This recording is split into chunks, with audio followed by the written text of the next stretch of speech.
Olá, meus amigos, tudo bem? Hoje a gente vai finalizar a pesquisa da banca do concurso do Ministério Público do Estado de São Paulo para promotor de justiça, falando sobre os examinadores suplentes.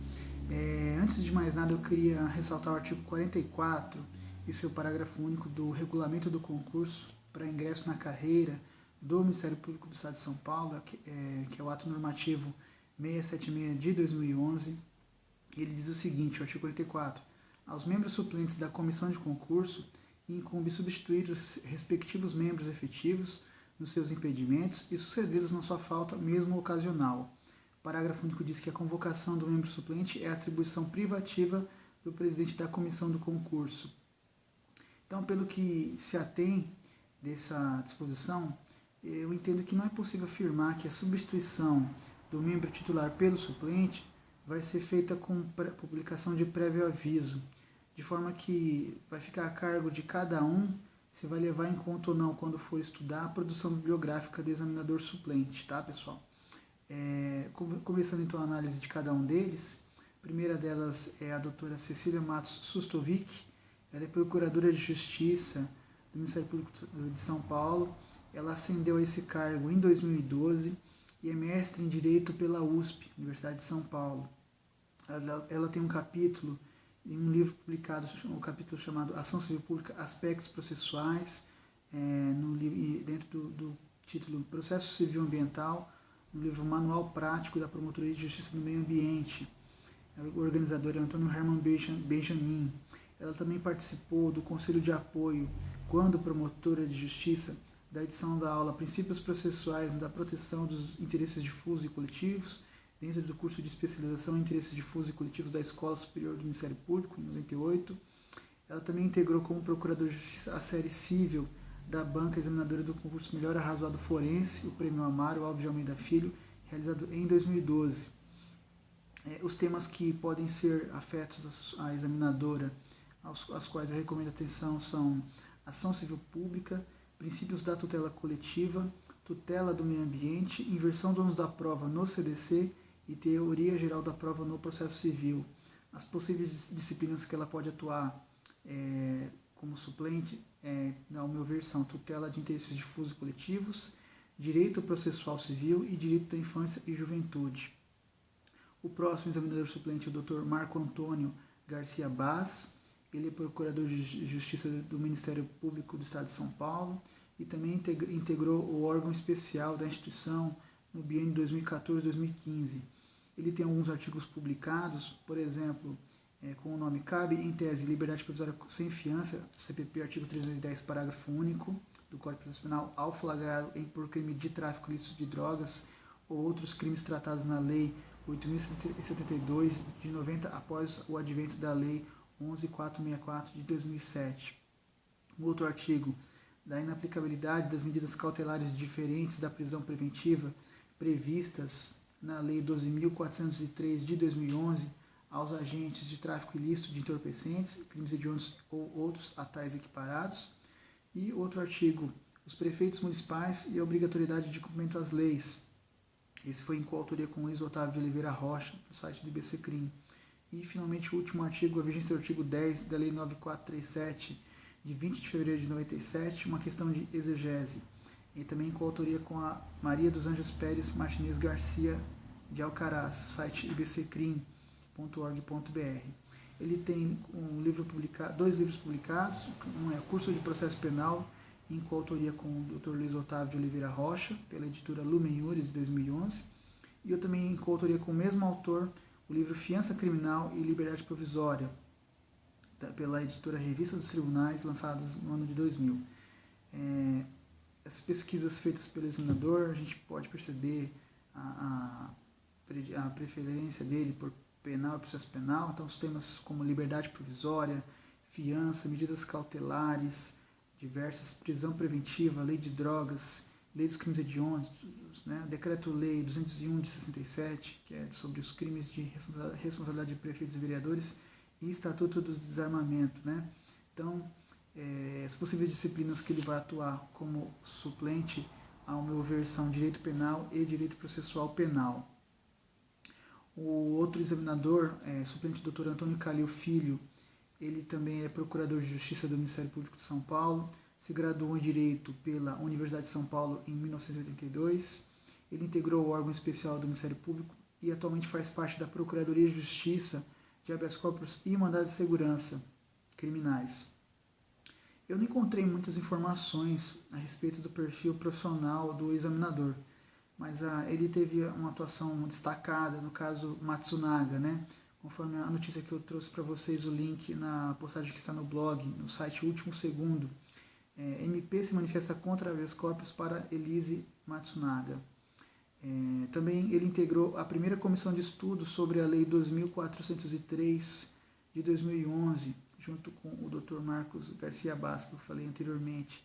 E isso culminou na formulação de alguns enunciados, né? Está disponível também no link da postagem. Pelas pesquisas feitas pelo examinador, eu entendo que ele vai ficar com temas como direitos e garantias fundamentais, mandado de segurança, habeas corpus, direitos políticos na Constituição, processo administrativo disciplinar e igualdade racial. São alguns dos temas que eu vejo que ele pode estar tendo uma preferência na formulação de questões se for chamado a substituir. As possíveis disciplinas que devem ficar a cargo dele, ao meu ver, são direito constitucional, direito administrativo, direito eleitoral e direitos humanos. Finalizando aqui a nossa pesquisa, a última examinadora suplente, que é indicada pela OAB, doutora Maristela Basso. Ela é advogada, professora de Direito Internacional da Faculdade de Direito da USP, Largo São Francisco, doutora em Direito Internacional, PhD, e livre docente também, pós-doutora em Direito Internacional pela Universidade de São Paulo. Ela integra a lista dos árbitros brasileiros do Sistema de Solução de Controvérsias do Mercosul e a lista de painelistas especialistas em propriedade intelectual do Sistema de Solução de Controvérsias da Organização Mundial do Comércio. E também integrou várias instituições e câmaras arbitrais no Brasil e no exterior, dentre elas a CAM-CCBC, onde também exerce o cargo de vice-presidente. Ela, como eu disse, é doutora em Direito, título de doutorado, Negociação e Formação dos Contratos Internacionais do Comércio, Direito Comparado e Prática dos Negócios, obtido em 94. A livre docência dela tem o título A Proteção Internacional dos Direitos de Propriedade Intelectual das Uniões Internacionais OMC, TRIPS, ano de obtenção em 2000. Tem alguns artigos publicados aí dentro da disciplina que ela pode substituir, que ao meu ver vai ser civil e empresarial, já vou falar no final da postagem, do blog, né, do vídeo. Esses artigos publicados, alguns títulos dele: Análise dos Direitos de Propriedade Intelectual sob a Perspectiva do Direito Antitruste, especial referência às marcas, na revista do IBRAC. Prazo de patentes, aplicabilidade do artigo 40, parágrafo único da Lei 9279 de 96, na revista ABPI. Tutela Constitucional da Propriedade Intelectual na Carta de 88, avanço indiscutível, revista de Informação Legislativa. Propriedade Intelectual, Combustível para o Desenvolvimento Brasileiro, a revista do TRF da Primeira Região. Mito e Realidade do Procedimento Arbitral Atual, a revista da Faculdade de Direito, Fundação Armando Álvares Penteado, a revista Júris da Faculdade de Direito. E Propriedade Intelectual e Preços Diferenciados de Medicamentos Essenciais, Políticas de Saúde Pública para Países em Desenvolvimento, em coautoria também na revista de Direito Público. Tá? Ela tem alguns livros publicados, como Curso de Direito Internacional Privado, pela editora Atlas, em 2016, Direito Empresarial, Estudos em Homenagem ao professor Haroldo Malheiros, do Clerc Versosa, Propriedade Intelectual e Importação Paralela, pela editora Atlas, em Direito Internacional Privado, Manual de Legislação, também pela editora Atlas, em 2009, Direito de Propriedade Intelectual e Saúde Pública, o acesso universal aos medicamentos antirretrovirais no Brasil, também esse foi escrito em coautoria pela editora IDCID. Propriedade Intelectual, Manual de Legislação e Tratados Internacionais, também em coautoria pela editora Atlas. E, por fim, o último livro, Joint Ventures, Manual Prático das Associações Empresariais, pela editora Livraria do Advogado. Alguns capítulos que ela escreveu em livros publicados: Mito e Realidade do Procedimento Arbitral Atual 2, no livro Arbitragem, Estudos sobre a Lei 3.129 de 2015, Ordem Pública de Execução de Sentenças Estrangeiras no Brasil, Execução e Temas Afins do CPC de 73 ao novo CPC, do livro Estudos em Homenagem ao professor Araquém de Assis, Direito Penal Internacional e os Elementos do Crime Cibernético, um livro estudo em homenagem a Ivete Senes e Ferreira, pela editora Liberars. Artigo 5º, Comentários à Constituição do Brasil, pela editora Saraiva. Convenção Internacional para o Controle do Uso do Tabaco e o Direito Brasileiro, Estudo de Direito Civil Internacional e Comparado, pela editora Universitária do Direito. E Responsabilidade Civil nas Negociações Preliminares, Boa-Fé, Deveres, Anexos e Relações Negociais, também com autoria, no livro A Responsabilidade Civil Contemporânea. Todas essas informações foram retiradas da plataforma Leites, CNPq.